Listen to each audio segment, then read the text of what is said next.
In Los Angeles, a band of gunmen invade an armored car company. They grab millions and then vanish. When the FBI does find suspects, insufficient evidence prevents their arrest. Agents and detectives try to penetrate the gunmen's secretive world to bring them to justice.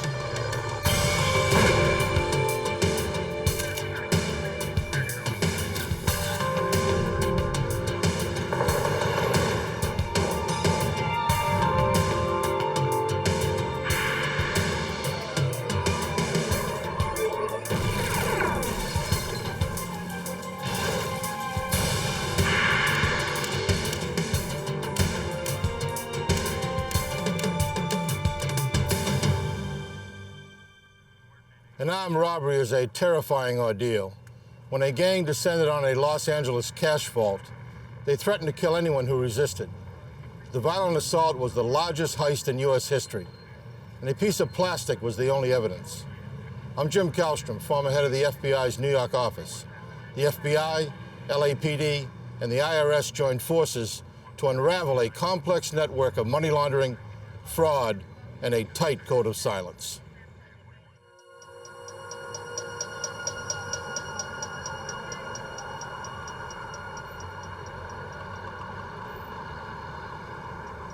The Los Angeles warehouse district is a tough, bleak part of town.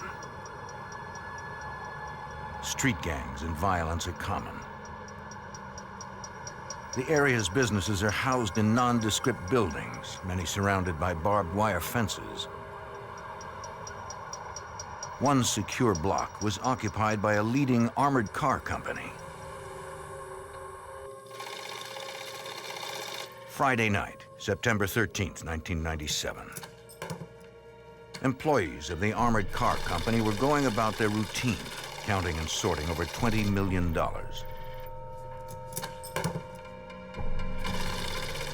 The money would be dispersed to automated teller machines across Los Angeles to meet the weekend demand for cash.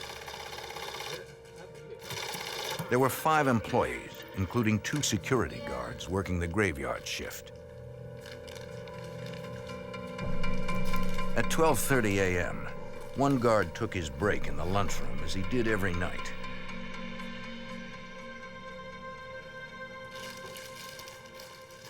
But he wasn't alone. Hands up, on the floor, now! We got one, we got security!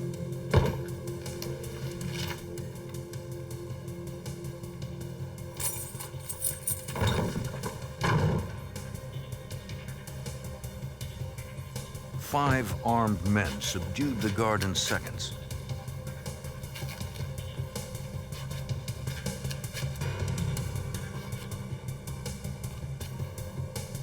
Go! Let's go! They dragged their hostage into an office where security monitors were kept.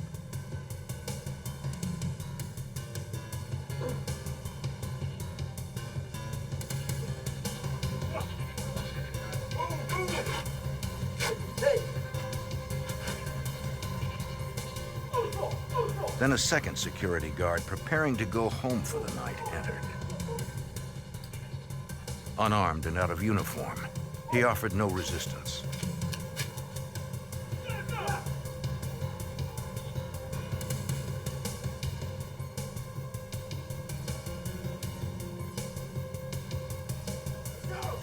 Four of the assailants headed for the cash vault. The fifth held the guards at gunpoint and monitored the security cameras. The employees in the vault prep area were unaware that the building was under siege.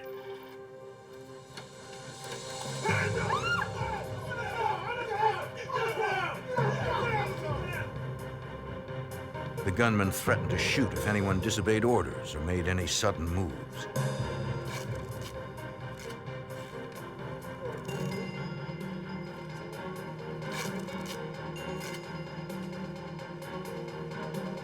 The thieves now had direct access to the vault and its $20 million. Get your head down! Get that head down! Number 3, stay on the work. One man appeared to be in charge, barking orders to his accomplices. No, don't touch that. This bin over here. This one right here. Number 5, everything's on schedule. He also Number 6, used get a ready to bring the concealed truck around. radio headset to direct others somewhere outside the vault. Let's go. When commanding his men, the leader didn't use names, only a numbered code.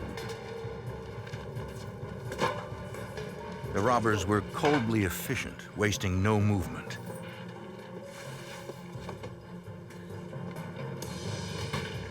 In less than 10 minutes, they wheeled millions to the loading dock.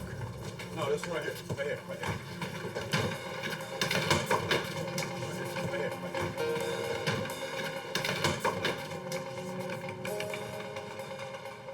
Face down! Number 6, come on up, we're ready.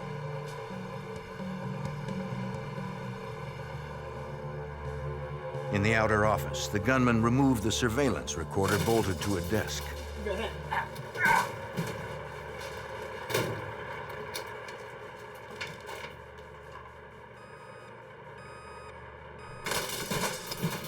Seconds later, employees heard more destruction in the back office. What's up?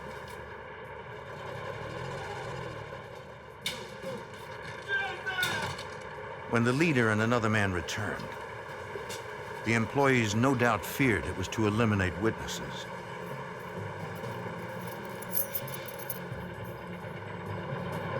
But the assailants only stole the vault manager's pickup truck keys.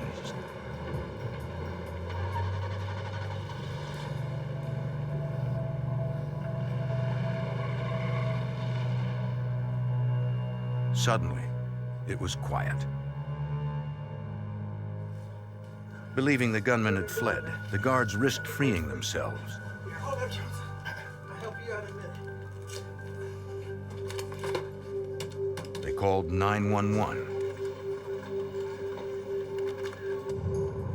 LAPD officers were immediately dispatched to the scene. Okay, hold on. We're going to go down there right now.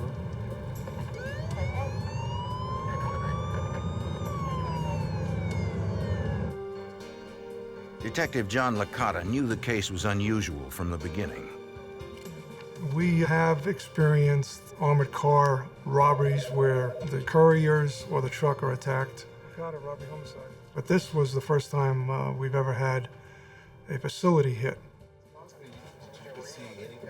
Officers secured the crime scene, and detectives began interviewing the employees. They said the 5 assailants seemed to move through the facility as if they had been there before. They didn't see them leave, but they heard the sound of a diesel engine pulling into, then out of the loading area. A 6th assailant must have been driving. One employee thought she recognized the voice of one of the gunmen as that of a former armored car driver for the company. She agreed to come to the station in the morning to study a photo lineup of former employees. What's your name, sir? Detectives spoke with the vault manager whose personal pickup truck and keys had been stolen. They wondered why his keys were taken and not the others. The manager said he parked in the same spot each night.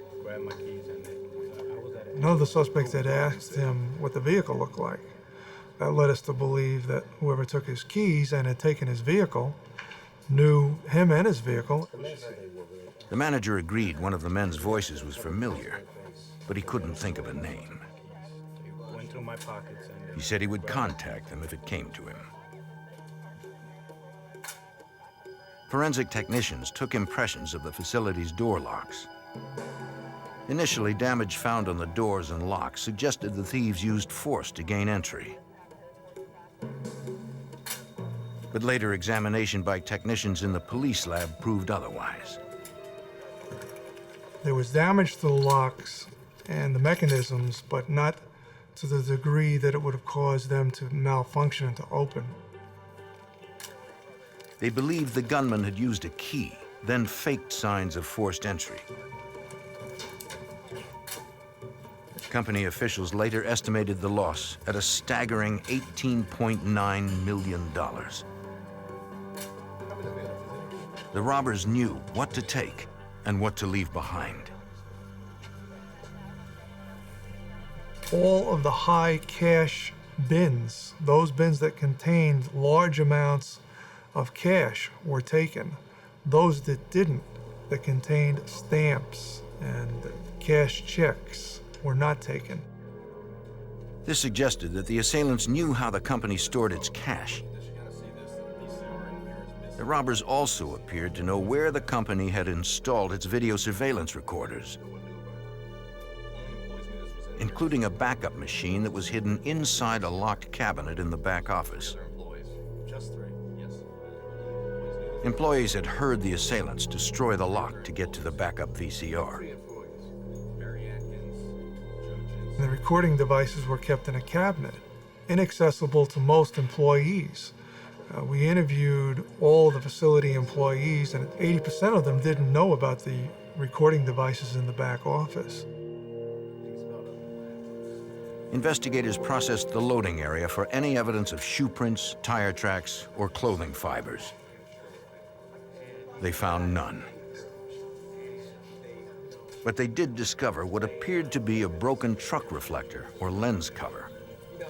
I personally spoke with the maintenance person that had cleaned the facility earlier in the day, and he assured me that that lens would have had to have been left there sometime in the evening.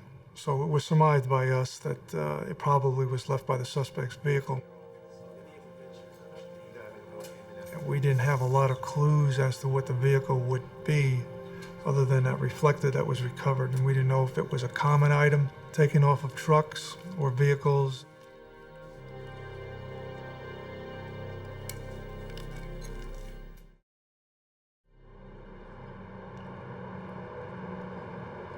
Since the money stolen from the facility was federally insured, the FBI joined the investigation.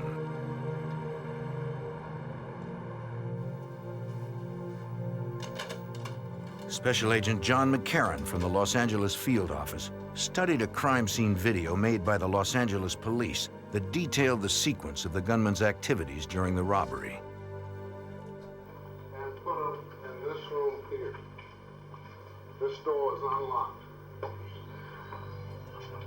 They laid both victims down on the floor here, and they also removed their keys.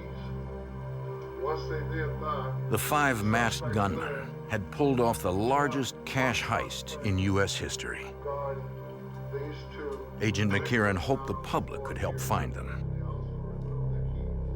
The media was given general descriptions of the individuals that committed the robbery as far as height and weight and clothing, and the fact that the individuals were all armed, and there was a posting of a reward at the time.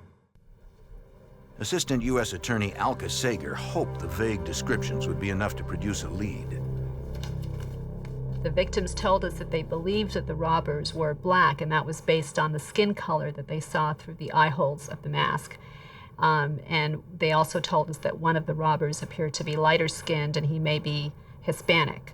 They were not able to see anybody's face. But they had heard voices. At LAPD headquarters, one of the armored car company employees was shown a photo lineup. Look at some photos and see if we can finger this guy. Okay. Take your time. The woman believed she had recognized the voice of one of the robbers. Don't rush. Take your time. Now she was trying to match his voice to a face. But here. The lineup consisted of pictures of policemen, mixed with several former armored car drivers and security officers.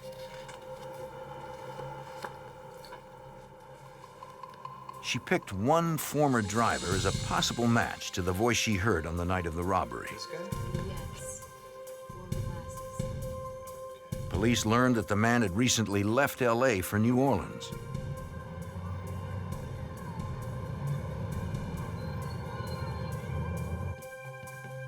Agents from the FBI's New Orleans field office approached the former armored car driver at his family's home there. Fine. I'm Agent Marks from the FBI. Is my partner. Is there a problem? No problem. He said he was unaware that the company had been robbed and was willing to cooperate. So why not? Come on in. Sure. Sit down in here. He said that he had left his job on good terms a few weeks before the robbery. It turned out that he was out of town on vacation during the robbery, and the agents were able to corroborate his statements about being out of town. Thank you very much. On the night of the robbery in Los Angeles, the man was 1,900 miles away in Louisiana. Gentlemen, have a nice day. Thanks a lot. So he was ruled out as a suspect. Despite the false lead, investigators still believed the robbery had been an inside job. But whoever the gunmen were, they left little behind. And with $18.9 million in their hands, they could be anywhere. In September 1997, the FBI and the LAPD were unable to identify any of the 6 masked men who had robbed an armored car company of nearly $19 million. They believed at least one was a current or former employee, since the gang entered the building with a key and knew where hidden surveillance equipment was. You made mention at the scene. In his second interview, the vault manager on duty during the heist realized he recognized the voice of the lead gunman. Plus, he just got let go, too, so maybe he's He believed the man was Alan Pace, a former company employee. He thought Pace was one of the 2 gunmen who stole the keys to his pickup truck. Pace was familiar with the truck and had asked to borrow it before. He would be the one to know what type of truck I drive. FBI Special Agent John McCarran studied Pace's employment history. Alan Pace was an employee who had worked for the company for approximately a year and a half. He was actually suspended the day prior to the robbery. 28-year-old Alan Pace had no criminal record, but when the company suspended him for disciplinary reasons, he had not turned in his keys. Investigators went to interview Pace at his home in Los Angeles.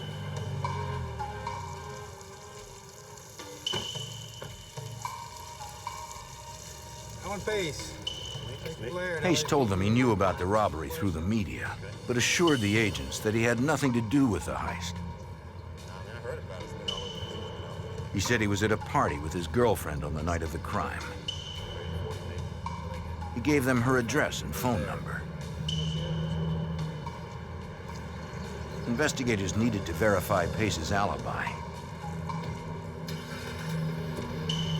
They called in for a background check on the girlfriend. Detective John Licata learned she was a former employee too. Mr. Pace's girlfriend worked in the facility in the cash vault area and specifically had a position that required her to handle the security video equipment. She had been terminated approximately 4 weeks prior to the robbery. Investigators asked Pace's girlfriend about the night of the robbery. She confirmed that on that night, Pace and several of his friends attended an all-night party in Long Beach. She and Pace stayed at the party through the early morning hours of the following day. And there were plenty of witnesses who saw them there. Though suspicious, Pace's alibi was corroborated, and it was enough to block investigators temporarily.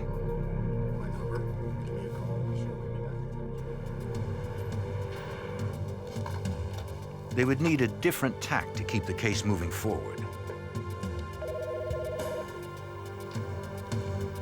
Yeah, John Licata here. How you doing? The only just physical got back in the evidence office. was a cracked amber lens found at the crime scene. We're going to They take that believed it came lens from a diesel truck used as one of the getaway vehicles. Okay. I'll talk to you later. Talk to you later. Bye-bye. They needed to find that truck. I got the assistance of some of my partners and half a dozen of us for the next 5 evenings between the hours of 11 p.m. and 3 a.m. Went to the location of where the armored car facility was and interviewed anyone that frequented the area either on foot or in a vehicle. A week after the robbery, they patrolled the warehouse district near the scene of the crime. After several nights, they found a homeless man who lived on the streets in the area. A few questions. What's your name? Henry. Henry. Henry, is this where you stay? He said that on the night the robbery took place, he saw a mid-size rental truck idling near the armored car company. What kind of truck? It sounded like a diesel. Big white truck? He noticed it that night because usually there was little business or late-night traffic in the area. But he didn't see the driver. He'd never seen the truck there before or since. Take care of yourself, Henry. All right, sir. The description of the diesel rental truck fit the victim's statements that they heard a diesel truck in the company loading area. Investigators suspected that the amber lens found in the loading area had fallen off that truck. Teams of agents and detectives canvassed facilities in the Los Angeles area that rented diesel trucks. They showed employees a photo of the partial lens found at the crime scene. Several recognized the lens as the type used on the running lights for a certain model of truck. The lenses were a problem because they frequently fell off and needed to be replaced. There were 83 rental truck facilities that rented the truck that the lens most likely came off of. We subpoenaed documents from all the rental vehicles that they had rented 2 months prior to the robbery for a period of time 2 months after the robbery. Investigators spent hours poring through the rental records. But there were no rentals by Alan Pace or his girlfriend. It looked like another dead end. Authorities contacted Assistant U.S. Attorney Alka Sager for legal advice on how to proceed. You can't just go get a warrant because somebody's a suspect and you think that they did a crime. You have to have evidence that they committed the crime. Alan Pace had denied any involvement in the robbery and had even claimed that he was at another place. He had an alibi, which witnesses that we spoke to corroborated. So at that point in time, all we had was the fact that he was a disgruntled employee who had been fired the day before the robbery, and one of the employees believed that one of the robbers had a voice that was similar to his. And that clearly was not enough evidence. To find out more, the FBI and LAPD began watching the former armored car company employee.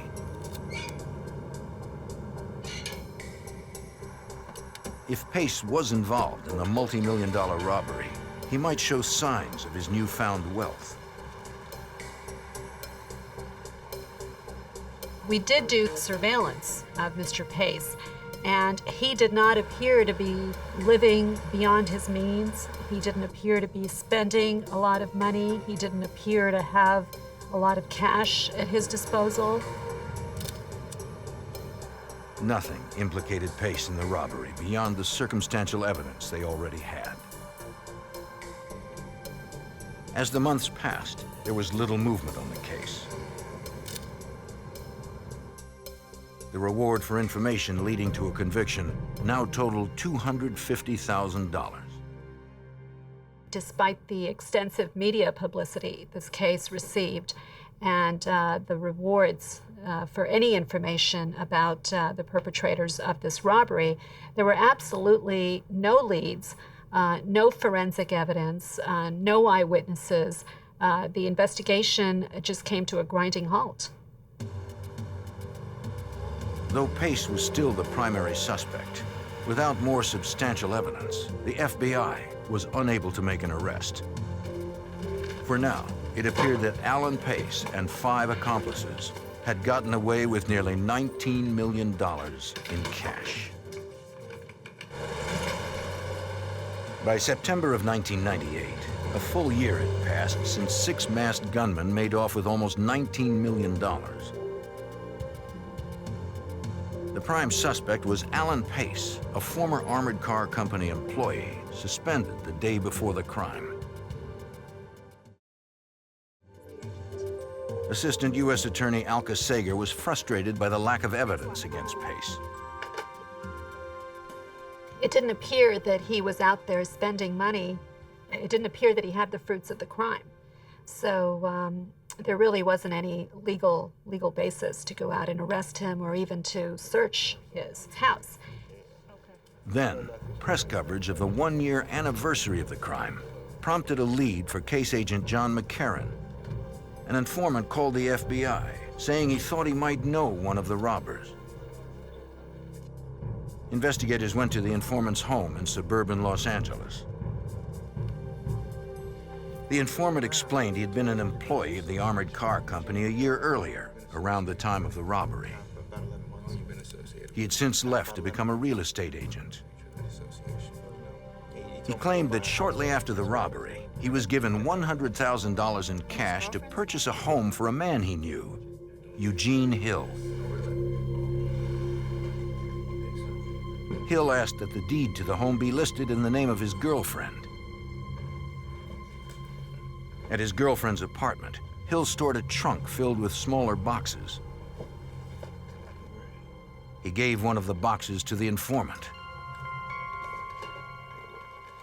It contained cash, still bundled by bank wrappers, totaling $100,000. The informant, when he received the money, noticed that the $10,000 bundles had these bank straps on them. He kept those bank straps. They were dated the 2 days prior to the heist. We were able to later determine the paper-type wrappers actually came from some of the money stolen from the armored car company. The informant said Hill changed his mind and asked for the money back, but in cashier's checks, not cash. The informant had kept $15,000, and Hill had recently begun threatening him. He hoped the FBI could protect him. Eugene Hill had no criminal record and had never worked at the armored car company. But a background check revealed Hill had a connection with prime suspect Alan Pace. Both had worked for another security agency in Los Angeles. Investigators began surveillance on Hill. At one point, they followed him to a business named Extreme Entertainment. The company billed itself as an entertainment service that provided everything from children's games to exotic dancers. Business records revealed that Eugene Hill was a partner in the company, along with Alan Pace. Investigators suspected that Extreme Entertainment was likely established to launder money from the robbery. The Internal Revenue Service was brought on board and supplied with information from records and documents which would assist us in preparing money laundering charges against some of these individuals. The investigative team learned more about the company. Besides Alan Pace and Eugene Hill, Extreme Entertainment listed 2 other men as partners, Terry Brown and Fred McCrary. The 4 had worked together at the same LA security agency before Alan Pace was hired at the armored car company. Extreme Entertainment's accounting books looked suspicious to Los Angeles IRS Assistant Special Agent in Charge, Philip Mullins. There were 4 suspected robbers involved in Extreme Entertainment. Extreme Entertainment wasn't really generating very much income, but there was a lot of cash going through the business, into the bank accounts, and then a lot of money being paid out in salaries.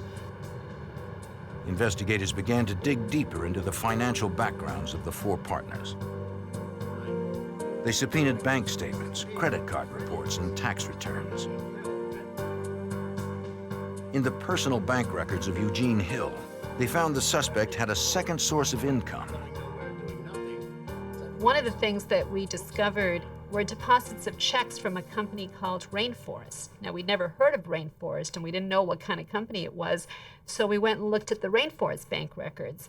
And we found that in addition to writing regular monthly checks to Eugene Hill, Rainforest was also writing checks on a regular basis to somebody named Thomas Johnson. Like Hill, Thomas Johnson's position at Rainforest was listed as a consultant. It was unclear what type of consultants they were.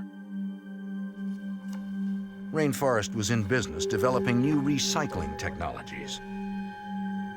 Johnson and Hill had invested $2 million in the company. The investment in a legitimate company was a classic money laundering scheme. You take bad money, you invest it in something, you hide it, conceal it, and ultimately end up with something that looks legitimate. Investigators felt confident that the 5 men were strong suspects, but so far, no evidence connected them directly to the $18.9 million robbery. LAPD Detective John Licata and his partner, Detective John Wong, cross-referenced the suspects' names against truck rental records from the time of the robbery. Sure, that'd be fine. Detective Wong made an important discovery.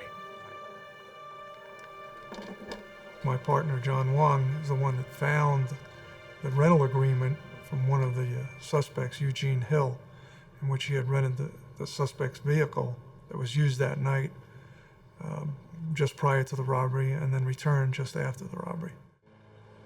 We were able to locate that very truck. It was still in the Los Angeles area. And we got that truck and we removed the light assembly and had the FBI forensics lab compare it to the lens that was found on the loading dock area. They needed to know if the amber lens had fallen off that truck. While waiting for the lab results, investigators looked further into suspect Thomas Johnson. Johnson lived in an expensive home in an upscale Las Vegas neighborhood. The IRS conducted surveillance of his residence, and during that period of time, his girlfriend at the time was identified. Agents flagged the girlfriend's name. If Vegas police ran into her, they should call LA.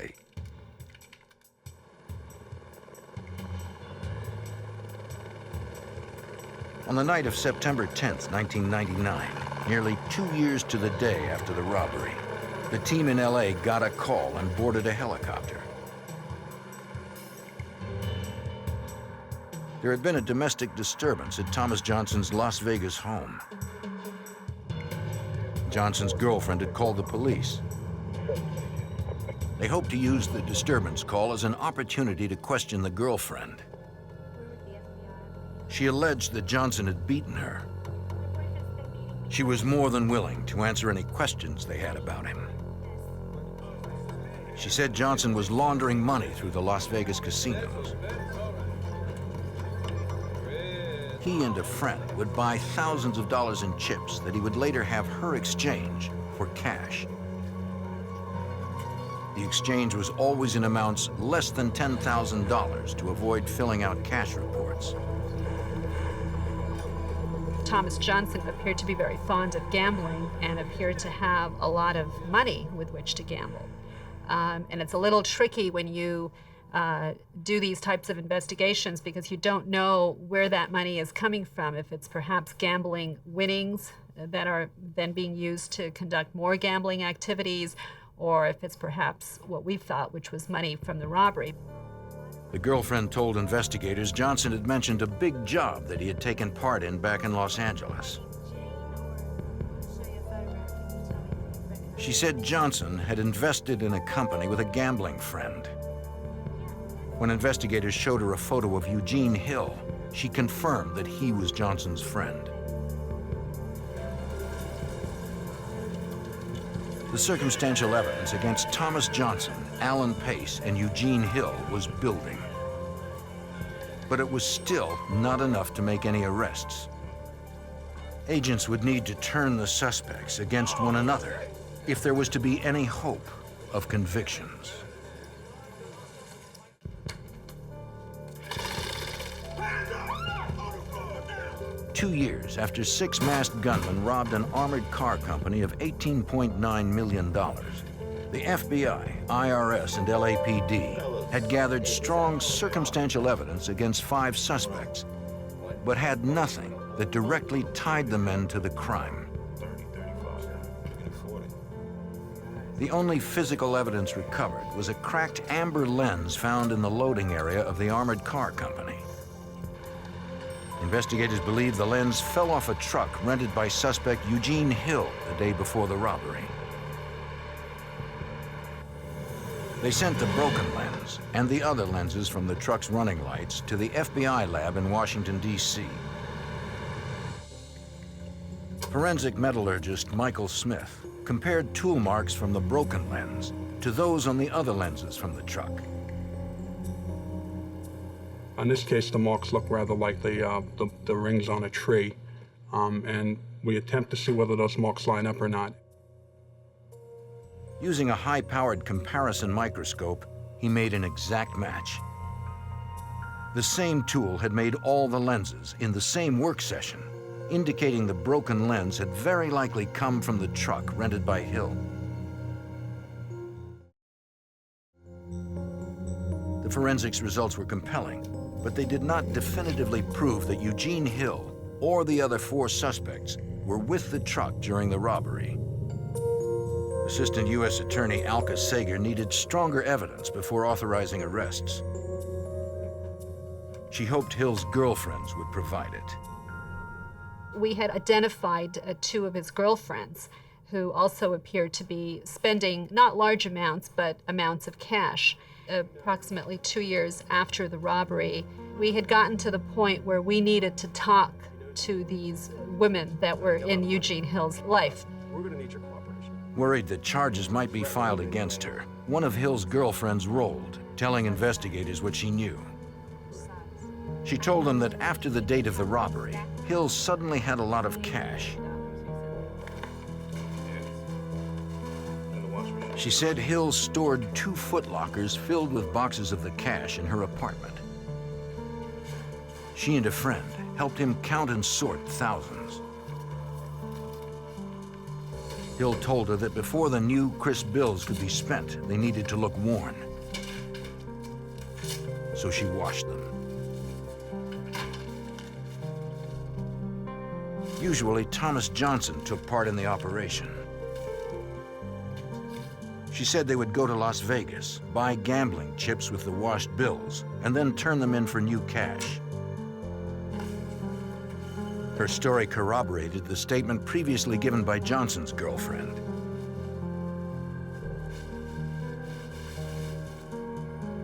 In return for her testimony, prosecutors agreed not to file charges against her.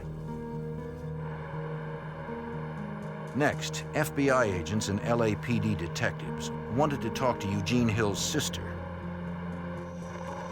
They had some questions about bank accounts the IRS had uncovered. We were able to subpoena her records and determine that she had several accounts that she was holding in trust for Eugene Hill. Those records showed that there were a lot of unexplained cash deposits into those records, and it also appeared that checks were being written for motorcycles and vehicles and other consumer goods. So now we had a little bit more indication that Eugene Hill was perhaps spending money that he really couldn't explain receiving.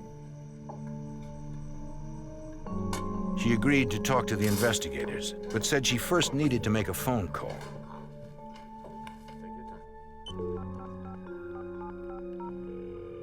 She stepped away and appeared to send a numeric page.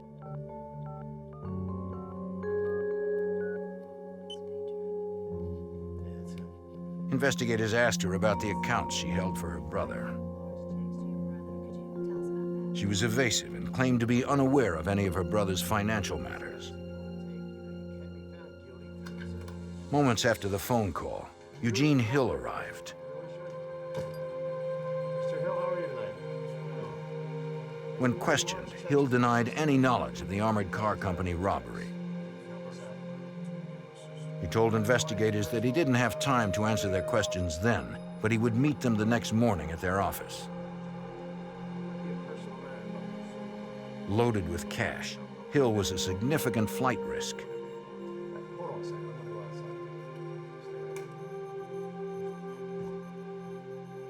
The FBI called Assistant U.S. Attorney Alka Sager for advice. I was just getting ready for bed. The phone rang at home, and the agent said, this is what Mr. Hill wants to do. Should we let him go? And it was just one of those split-second, decisions that had to be made. And I made the decision that we were not going to let Eugene Hill go. We were going to arrest him that night. As Hill was heading back to his car, he was placed under arrest. With only circumstantial evidence connecting him to the robbery, it was a risk. The law requires an expeditious trial, and the clock had begun to tick. On September 23, 1999, the FBI arrested Eugene Hill, one of 5 men suspected in an armored car company heist.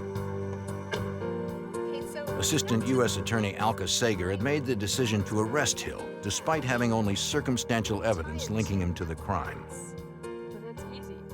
By letting Hill go, there was a real danger that he would have alerted the others to the investigation.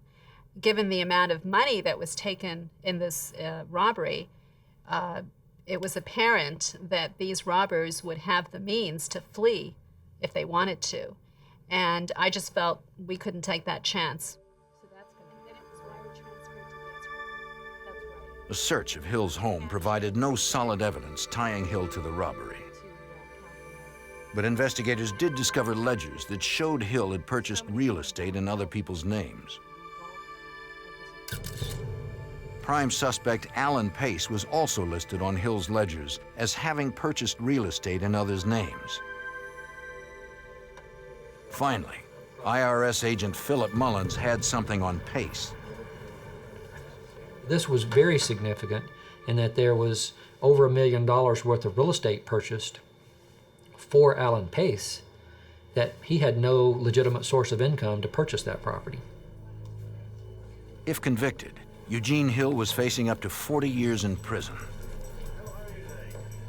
Hoping for sentencing consideration, he confessed and promised to tell police everything he knew. Who's this Alan? He said Alan Pace recruited him and 3 others for the robbery. Alan Pace told him that he had already spoken to Terry Brown and Freddie McCrary, and they were ready to do the job, and he wanted Eugene Hill to come on board and maybe bring another person in. So Eugene Hill approached Thomas Johnson, who agreed to participate, and that's where the plan was hatched. Hill confirmed Pace was the mastermind of the heist and leader of the gang. Hill knew all of the men except for the 6th, who was a personal friend of Pace's. Pace told the others his plan could set them up for life. 5 to 6 employees at most. Alan Pace told them that they would do the robbery on Friday night when there would be very few employees working there. He said that he knew who those employees were, that they wouldn't offer any resistance, and that it wouldn't be a problem. They would just tie up the employees, take the money, and they'd be in and out, within half an hour. Following orders, Hill rented the diesel truck on the day of the robbery and met up with the gang at the party in Long Beach. Shortly before midnight, they left the party one by one. They drove to the warehouse district. Then 5 walked to the armored car company. During the robbery, 1 man stayed with the truck, waiting a few blocks away for the call to pull in. When the truck arrived, they loaded it up. Pace knew to take the surveillance equipment. They later transferred the money to a storage unit rented by Thomas Johnson, where it remained for 2 weeks. 4 of them left in the rental truck. Eugene Hill and Alan Pace drove away in the vault manager's pickup, since Pace knew where he parked each night. The 6 men disposed of the guns and VCRs, changed their clothes, and returned to the party as if nothing had happened. In the time it took others at the party to drink a couple more beers, the gang had committed the largest armed robbery in U.S. history. Investigators needed to corroborate Eugene Hill's story. FBI Special Agent John McCarran and his team believed Thomas Johnson should be the next one taken.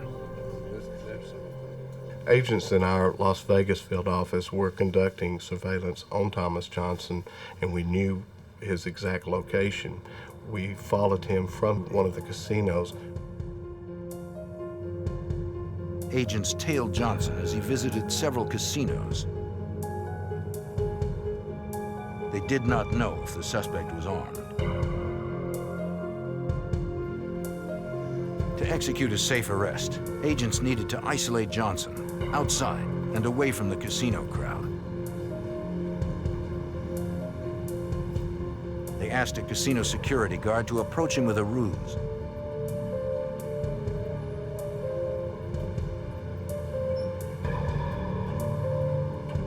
The guard told Johnson his car had been hit and that he needed to go outside to fill out a report. Johnson took the bait. As he checked his car, agents safely took him into custody. Investigators laid out the case against him and the possibility of decades in prison.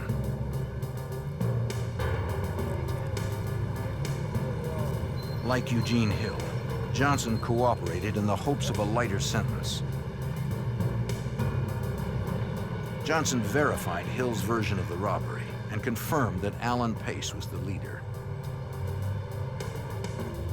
Investigators finally had sufficient evidence.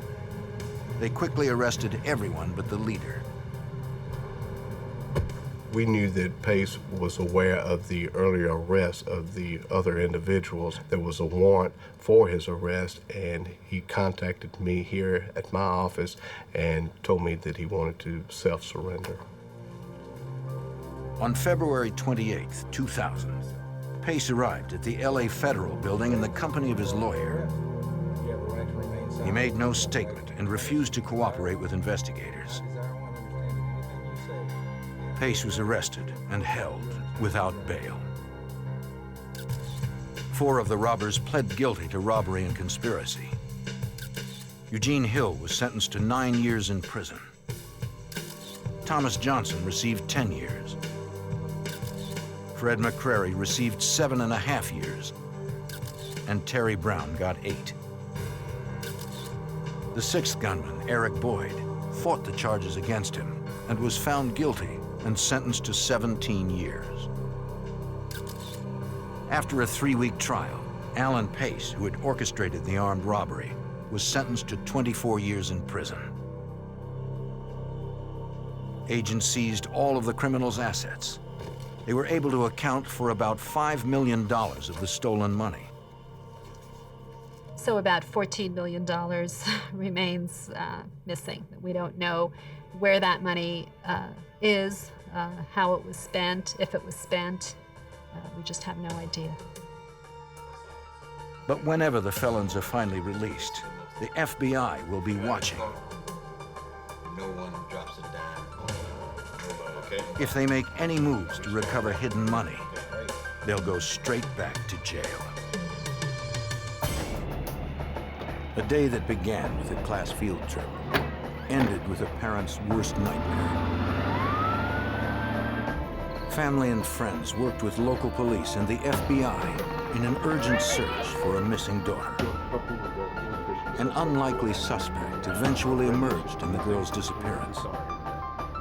Faced with conflicting testimony, the FBI would need to rely on forensic evidence to convict a predator.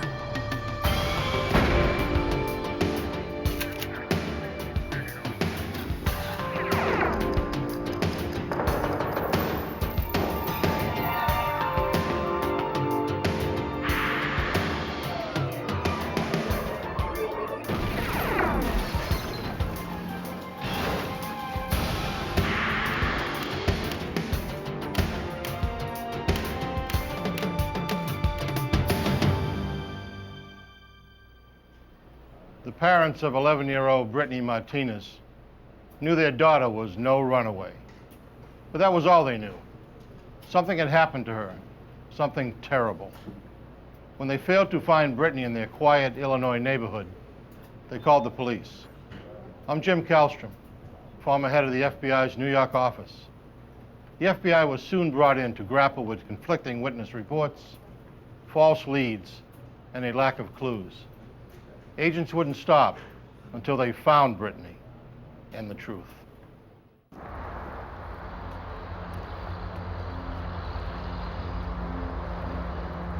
Chicago, Illinois, and its surrounding suburbs are home to roughly 10 million residents of various backgrounds and income. People settled here to take advantage of Chicago's economic and cultural opportunities. Families from Chicago's nearby suburb of Elgin were no exception. At about 5 p.m. on May 8, 1997, Wendy Howlett returned to Elgin with her 5-year-old son and her 11-year-old daughter, Brittany Martinez, after enjoying the day at Chicago's Shed Aquarium. The mother of two had chaperoned her daughter's 5th grade class on a field trip to the famous institution. She was just all excited about her field trip to the Shed Aquarium. And I had 5 of her girlfriends with me. They had a great time. They liked the sharks, the turtles. We had lunch outside, seeing the boats, seeing planes going by. Brittany just had a wonderful time. Brittany and her friends were eager to play outside on the first warm day of spring. The 5th grader was her mother's eldest from a previous marriage. While upstairs with her son, Wendy heard her daughter call up from the street. Brittany asked if she could go to a nearby park. I looked down the window and she was looking up, and I said, no, you can't go, you know, because I thought she was maybe just going with one friend, and she actually went with 5, and I'm like, okay, there's a group, you can go. Just be back by 6 o'clock. All right, have fun. The park was only 2 blocks away. Her son was too young to go with them, so Wendy offered to take him to his Aunt Pam's new house for a short visit. Since Pam lived in the neighborhood, the walk would be brief. On the way out, Wendy left Brittany a note, then bumped into her downstairs neighbor.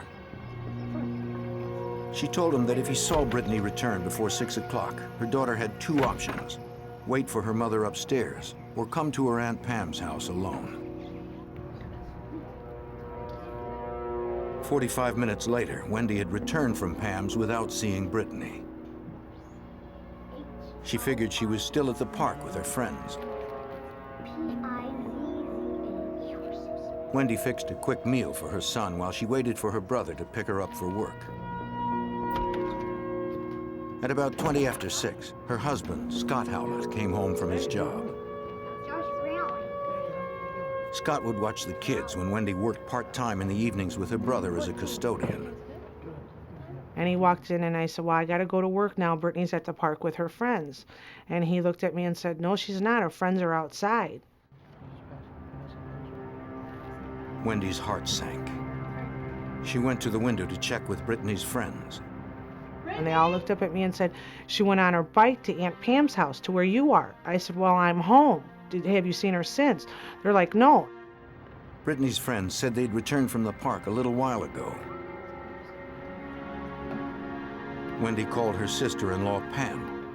Hey, Pam, you seen Brittany? No, I seen her at the park. About half an hour ago. But Brittany had not shown up yet. The family went off in search of her. It wasn't normal for Brittany not to call me. From like 6 to 6:30, I'd normally know where she's at.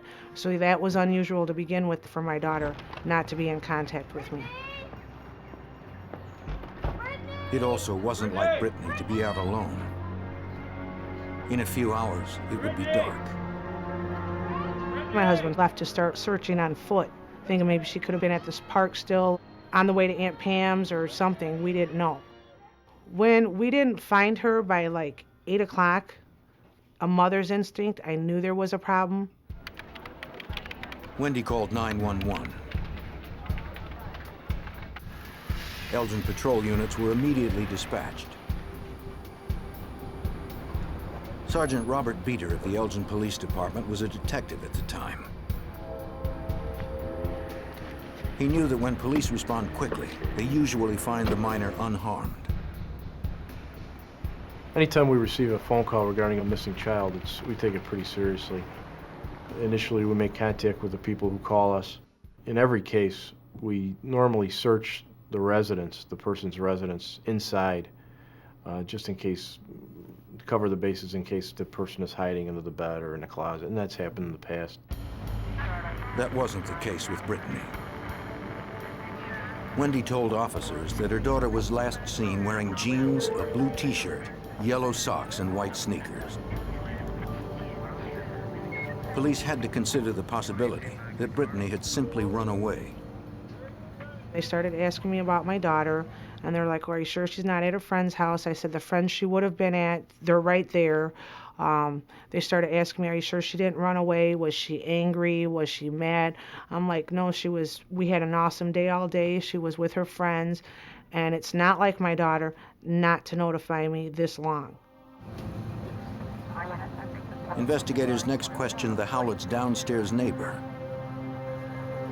He said that Brittany and her friends came back from the park at about 5:50, 20 minutes before Wendy had returned from her sister-in-law Pam's house.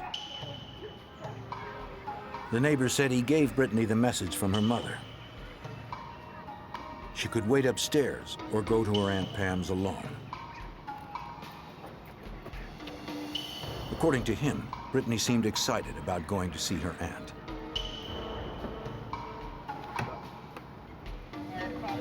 Five minutes later, the 23-year-old neighbor said he was inside his apartment when he heard Brittany struggling to drag her bicycle up the basement stairs. He went out to give the 11-year-old a hand with her bike. Once they were on the street, Brittany thanked him and rode off toward her Aunt Pam's house. The neighbor never saw her after that.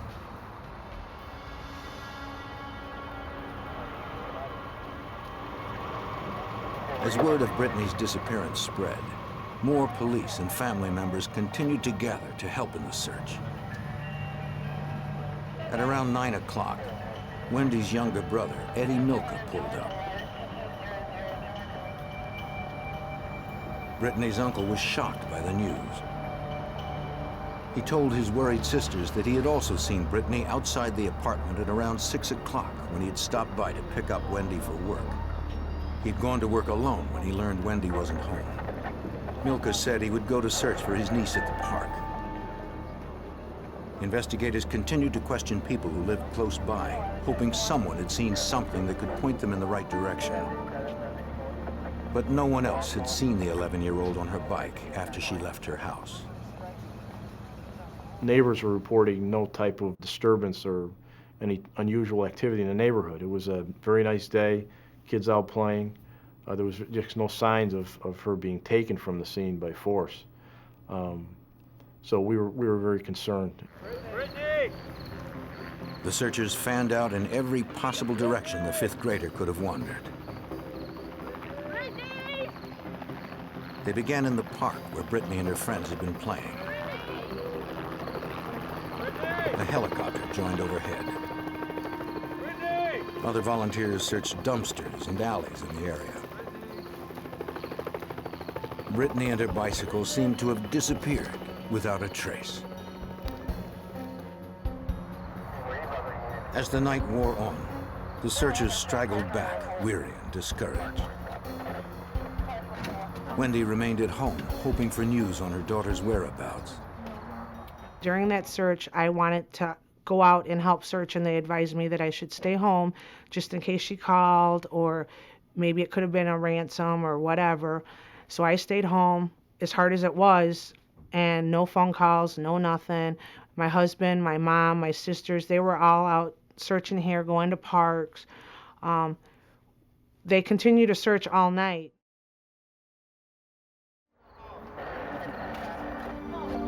Wendy did her best to remain composed. But after 6 hours of fruitless searching, the mother was distraught. She was very upset, very emotional, very concerned, just at wit's end, just didn't know where to turn. We tried to reassure her that, we're doing everything we can. We're not going to give up on this. We're going to keep going and going and going until we find her. Once again, investigators turned their attention to the interior of the building for clues.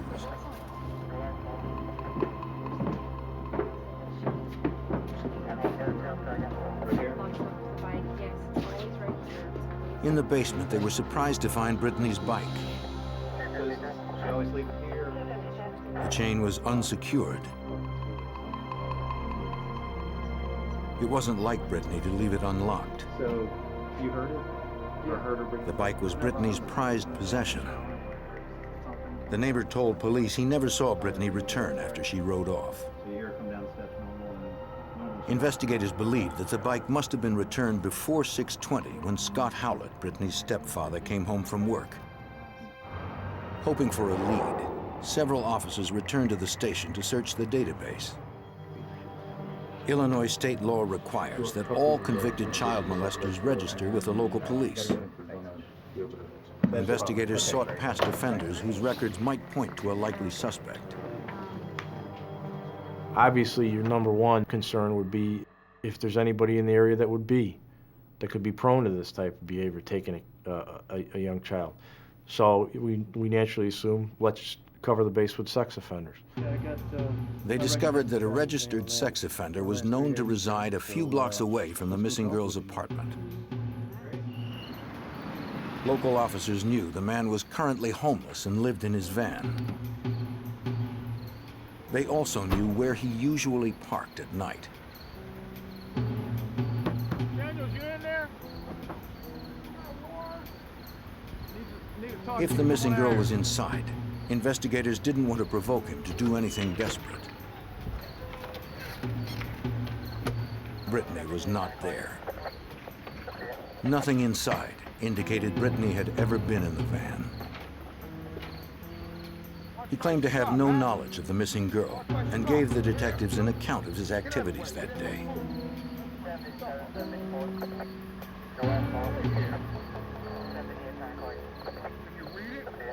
His alibi checked out. Thanks. No, thank you. Have a nice night. Officers re-interviewed family and friends in the slim hope that they might offer something new that could help. Wendy's parents, Brittany's maternal grandparents, lived a few miles away with their 20-year-old son, Eddie Milka. No one had seen Brittany since Eddie had at about 6 o'clock. The family believed Eddie was one of the last persons to see her. We wanted to find out further information that Brittany might have relayed to him, that she was going somewhere, or maybe he dropped her somewhere or something, anything that he might have been able to tell us. Eddie Milka appeared tired, but detectives wanted to get a more detailed statement while his memory was still fresh. When police asked him to provide one back at the station, the missing girl's uncle was offended. He blurted out, "Why do you guys think I took Brittany?" We're kind of taken aback by that because it was an unusual statement. We weren't accusing him of anything, we're just asking for his help. Despite the offense and the late hour, Eddie agreed to talk to them at the station. Anything to help investigators locate Brittany. Mind if we take a look in your car? Sure. He also allowed police to search the car he'd been driving to quell whatever suspicions they may have had. In that type of a search, you take a look and see if anything would draw your attention to the car. Maybe some item of clothing that she was wearing at the time. Not that we expected to find that in there, but we need to explore all avenues. There was a garbage can in the back seat of the car. There was a vacuum cleaner in the trunk of the car. And it didn't surprise us because Wendy had told us that that's what they do. She and Eddie clean places at night generally. Eddie accompanied the police to the station. Detectives hoped he'd have the answers they needed to find his missing niece. Brittany Martinez was still out there, somewhere, and investigators didn't know if she was dead or alive. In the early morning hours of May 9th, 1997, Wendy Howlett's 11-year-old daughter, Brittany Martinez, had been missing from her Elgin, Illinois home for almost 11 hours. Extensive searches and interviews through the night had turned up no trace of the missing girl. Desperate, Wendy Howlett reached out to the community for help. We called the Polyclass organization. They sent us information and what to do and what procedures to follow to get her picture on the internet for those missing and exploited children. We started calling any of the news channels to see if they can get her picture on TV, to see if someone maybe seen her. If one news station said no, we called the next one. Chicago morning news programs broadcast appeals to the public to be on the lookout for the brown-haired 11-year-old. Authorities set up a hotline, hoping for the call that would lead them to Brittany. Like many in the community, Elgin Police Detective Robert Beater was deeply troubled by the case. This investigation was particularly difficult because of it involved a small child. She was 11 years old, and actually at the time, my oldest son, was 11 years old, and it kind of hit home. When you first get these cases, 99 times out of 100, you can find the person rather quickly. So as time goes on, it just became very draining to try to determine where this person's at. Okay, Eddie, tell me what happened that evening. Racing against time, detectives turned to Brittany's uncle, Eddie Milka, for help. Although the 20-year-old janitor had been up all night, detectives asked him to detail what he could remember about the last time he saw his niece. He said that at around 6 p.m., he arrived to pick up Brittany's mother, Wendy, who was supposed to help him clean a building that night. Eddie recalled seeing his niece outside with her bike. He asked where her mother was. Brittany said that her mother was not home. Eddie couldn't wait for his sister. He had to be at work, so he said goodbye, hugged his niece, then left at around 6:15. He said he wasn't sure if Brittany had taken her bike inside afterwards. At about 6:45, Eddie stopped at a convenience store to buy a pack of cigarettes before work. He stayed at work until 8:30 and discovered that Brittany was missing at about 9. He had searched 2 parks that night where he knew Brittany often played. But like the rest of the family, he turned up nothing. Afterwards, he stopped by the house of some friends and admitted smoking marijuana with them. Now he was exhausted and wanted to get some sleep. At some point in the interview, he said, "Listen, guys, you're just going to have to let me go because I don't have anything else to tell you. I'm tired. I want to go home."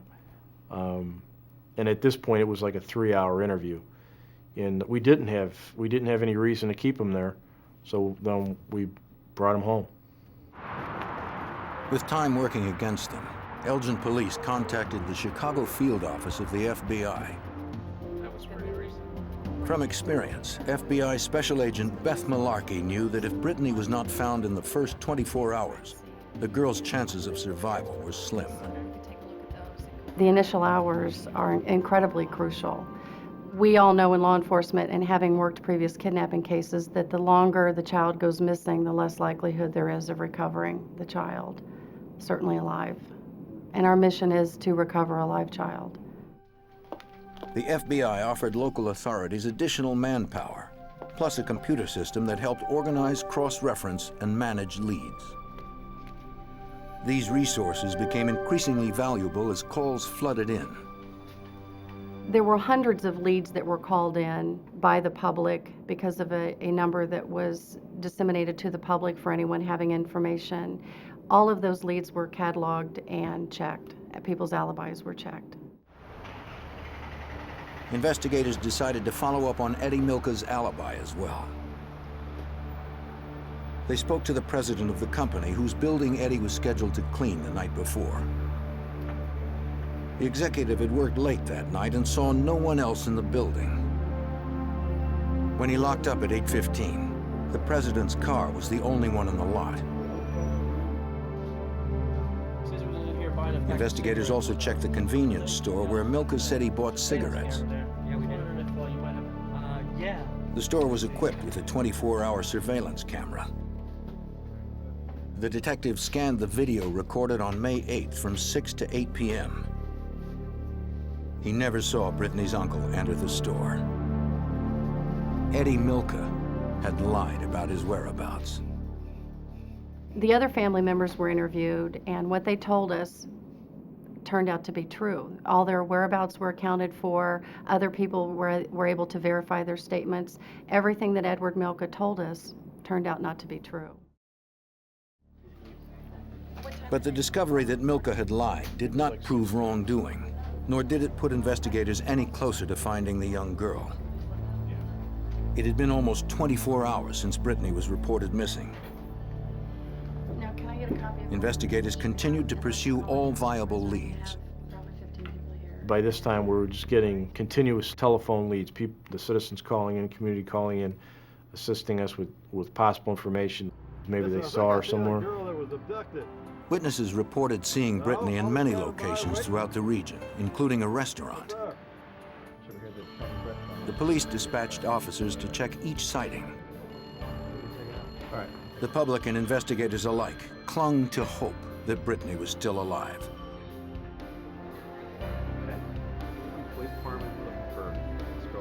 Each time officers responded, they were disappointed. Police found only conflicting stories and unconfirmed accounts. By the end of the first day, investigators were forced to consider the possibility that they were no longer looking for a live victim. May 10th, 1997, marked the second day that Elgin, Illinois police and the FBI searched for missing 11-year-old Brittany Martinez. Since Brittany had now been missing for over 36 hours, the possibility that she had met a violent end became more likely. The last person to have seen her was her uncle, Eddie Milka. Elgin detective Robert Beater could not eliminate Milka as a suspect. Eddie Milka was always a question. It was always a question on his behavior. It was always a question on his statements that he told us. And all the other leads that we were getting in, they were quickly resolved. But no one had seen Milka talking to Brittany outside her home, as Milka himself had claimed. Thanks. Elgin police detective Brian Gorkowski realized that unless Brittany or her body was recovered, investigators had no physical evidence that she'd been harmed. We suspected that this was a kidnapping maybe at some point or a child abduction, but again, we had no tangible things to say, this is a murder. We had no body. We had no smoking gun, if you will. That was very difficult for me. On the morning of May 10th, Detective Gorkowski received a page from Brittany's mother, Wendy. She said that her brother, Eddie Milka, wanted to talk to police again. We wanted to re-interview Eddie Milka.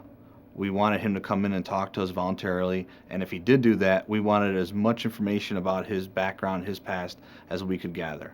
So we were very pleased that she did give us this background. Wendy Howlett described Eddie as slow. He had attended a special high school for the learning disabled. As far as she knew, Eddie had few friends and no girlfriends. Investigators met with the 20-year-old in the police department's family interview room. Feel all right? Okay, yes. They asked him what he wanted to tell them. The detectives were pleased by Eddie Milka's response. Milka told us he had lied. I mean, initially, right off the bat in the beginning of this conversation, and that he was now going to tell us the truth. Well, at that point, I got a little excited because I like when someone I'm going to interview tells me they lied. Because at that point, I know that we can get everything behind us. We can start getting the truth out. We can be open. There can be some honest dialogue between the two of us. He admitted that when he saw Brittany, he was under the influence of marijuana. But he maintained that he had left his niece in front of her apartment at about 6:15 when he drove off to work. Milka told detectives that when he pulled into work, he saw his boss's car and wanted to avoid him since he was high. He claimed that he didn't enter the office building until 8:15 when his boss left. Detectives knew this version couldn't be true. We confronted him with the workplace lie. You weren't in the workplace at 8:15 p.m. We know that because the owner said there was no one inside that business when he had left. Milka told us, you know, you might be right. There may be some time difference here. But Milka didn't elaborate. If he knew where Brittany was, he wasn't forthcoming.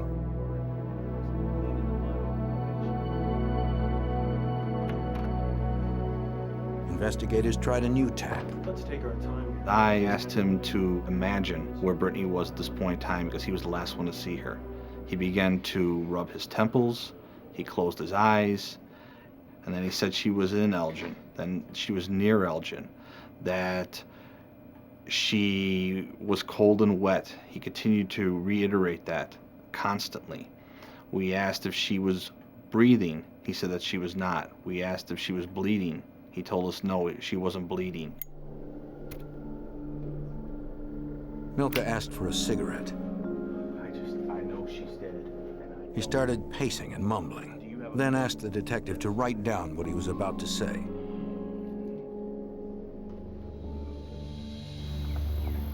Milka claimed he was having a vision of Brittany in an old gray car with two men who were drinking beer.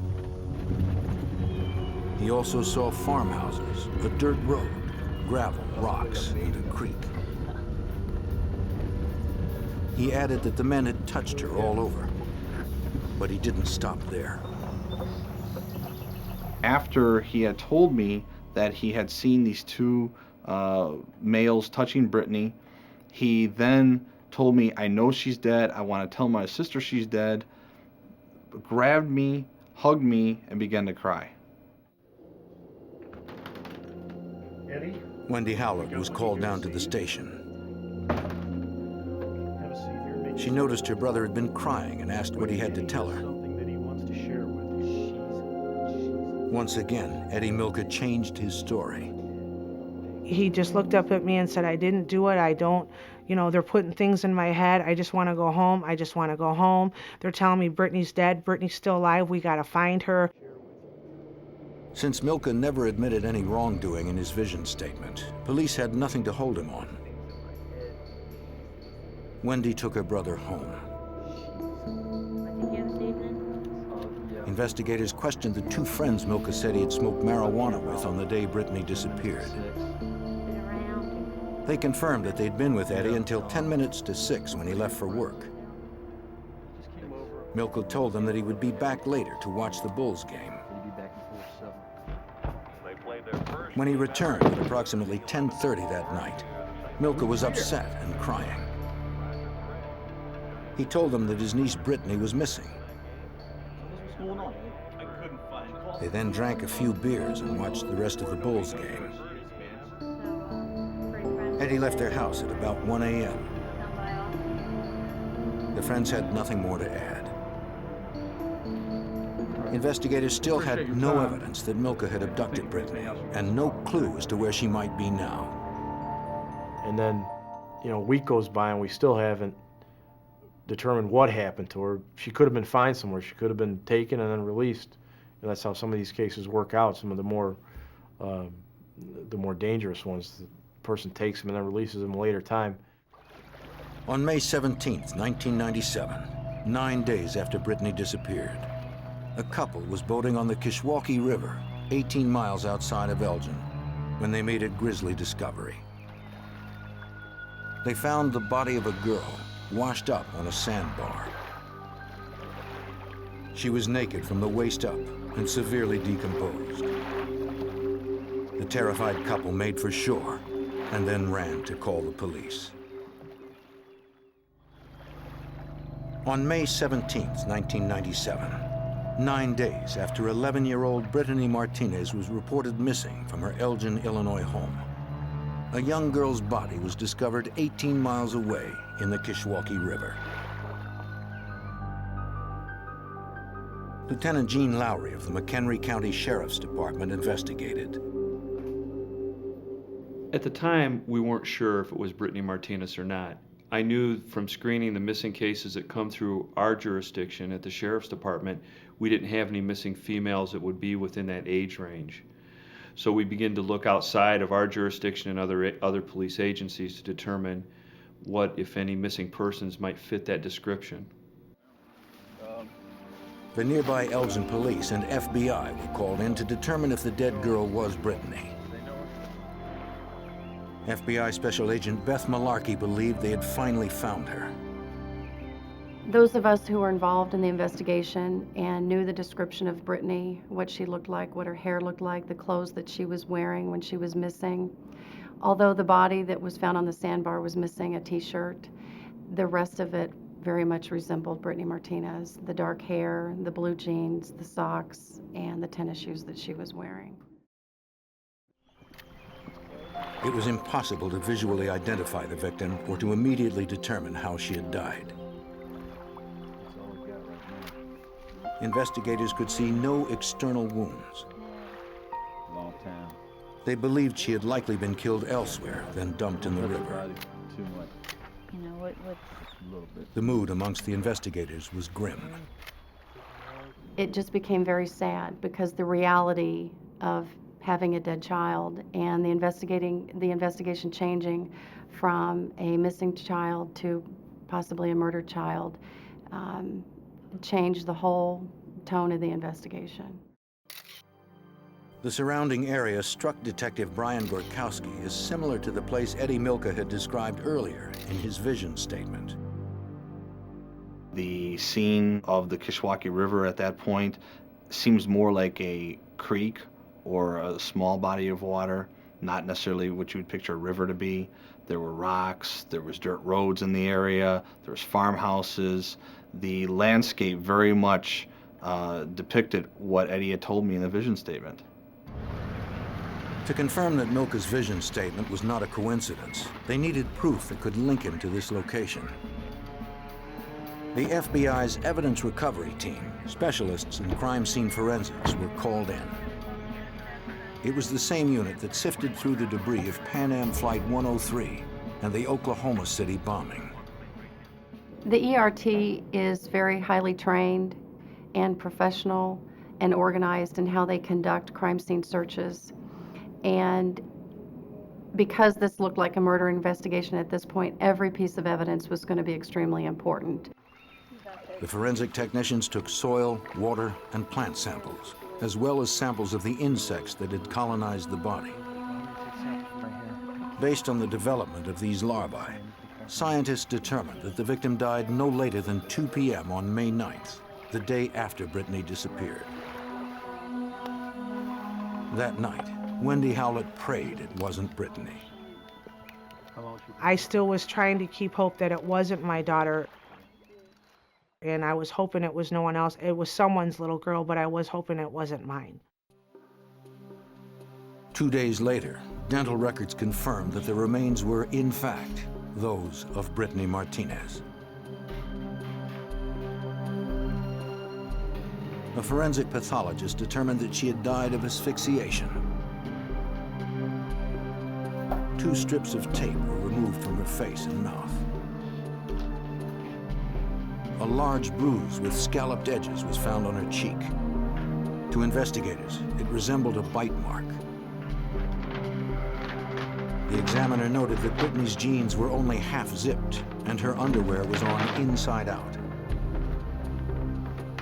He found 2 lacerations on the hymen.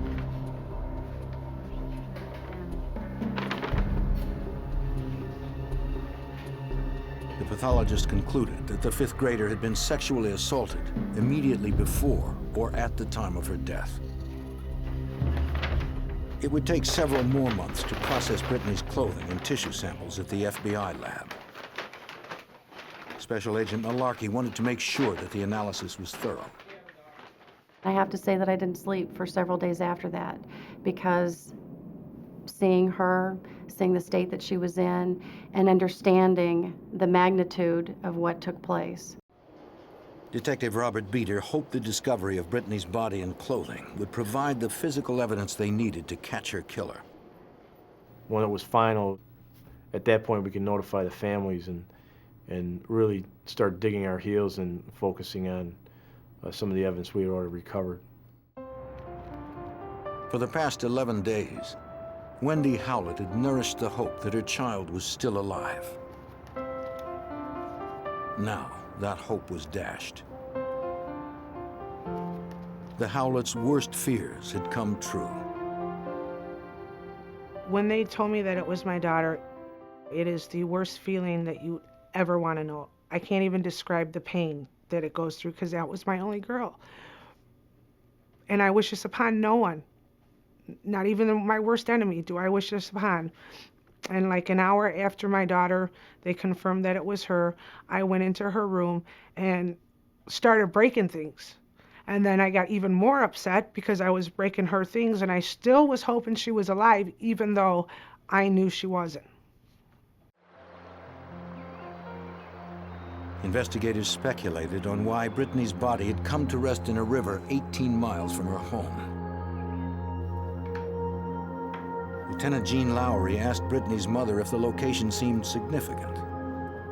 And at that time, she had indicated that her father was an employee of the Milwaukee Railroad and had since been retired or disabled, and the family spent many summers at the Railroad Museum in Union, Illinois, a very, very short distance from where Brittany Martinez's body was found. Eddie Milka had spent time there as well.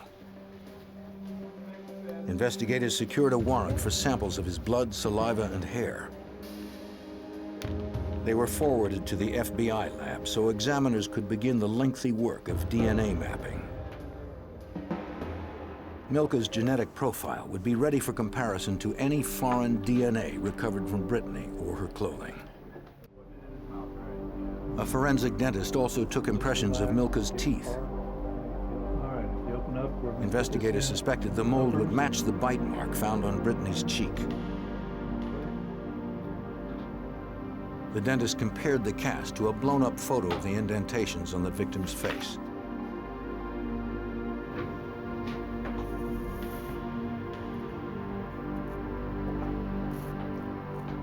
The two appeared to match.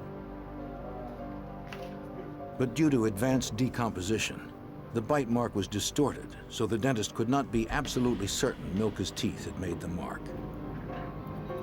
The results were inconclusive. Authorities still lacked the physical evidence needed to make an arrest. They obtained a warrant to search the impounded Lincoln town car they believed Milka had used to drive Brittany to the river. Soil samples collected from the wheel wells were found to be too common to prove where the car had been. Investigators hoped something on the inside would be more promising. Among the clutter in the back seat, agents found a paper cup from a fast food restaurant. Its lid was stained red with what appeared to be blood. The lid also held a partial palm print that matched Eddie Milka's. Brittany's fingerprint, along with her mother's, were found as well. Matted in the fibers of the backseat floor mat, they found more red stains. Agents secured samples of fibers from the floor mat and upholstery. More than 140 items were collected from the car and forwarded to the growing caseload at the FBI lab. Since the lab would take months to complete tests, Lieutenant Lowry asked Brittany's relatives to recall if anyone had been injured inside the car. Brittany's maternal grandmother, Milka, remembered that the 11-year-old had had a nosebleed in the car on the day of a family outing. Brittany's other grandmother said she was also there that day, but did not recall the incident. The Milka family painted it as, yes, there was a bloody nose in the vehicle, and these circumstances occurred. The other side of the family painted a dramatically different picture, that there was absolutely no evidence of a bloody nose. Family members on the two sides were lining up against each other. The Milkas believed that Eddie could not have killed Brittany. The hardest part of this investigation is the fact that our suspect was a family member. That obviously causes family problems when you suspect another family member of being the suspect in a case. That became difficult to overcome because we wanted the family's cooperation, and it's difficult for the family to keep cooperating when one of their own becomes a suspect. Though circumstantial evidence pointed to Eddie Milka, contradictory stories and no confirmed physical evidence meant that investigators might never be able to charge Brittany's uncle with her murder. By early December 1997, 6.5 months had passed since the body of 11-year-old Brittany Martinez was discovered in a river 18 miles from her home. Her uncle, 20-year-old Eddie Milka, was the prime suspect and agreed to provide tissue samples, though his side of the family believed he was not responsible.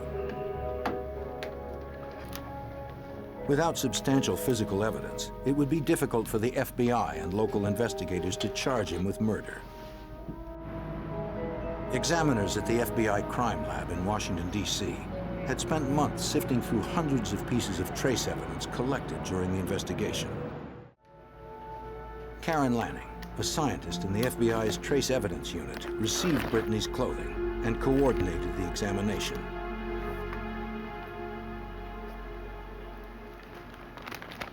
The evidence was processed in one of our scraping rooms, which is a room where we put the items of evidence. Victims and suspects are kept separately. Items from a scene are in a separate room so that we're not contaminating anything. Lanning examined Brittany's socks, underwear, and jeans. Each item was scraped in the search for hairs or fibers foreign to the clothing. On the inside of the jeans, the examiner discovered one thin nylon fiber, a fiber distinctly different from the denim. She would compare the questioned fiber to a known sample from the carpet in Milka's car.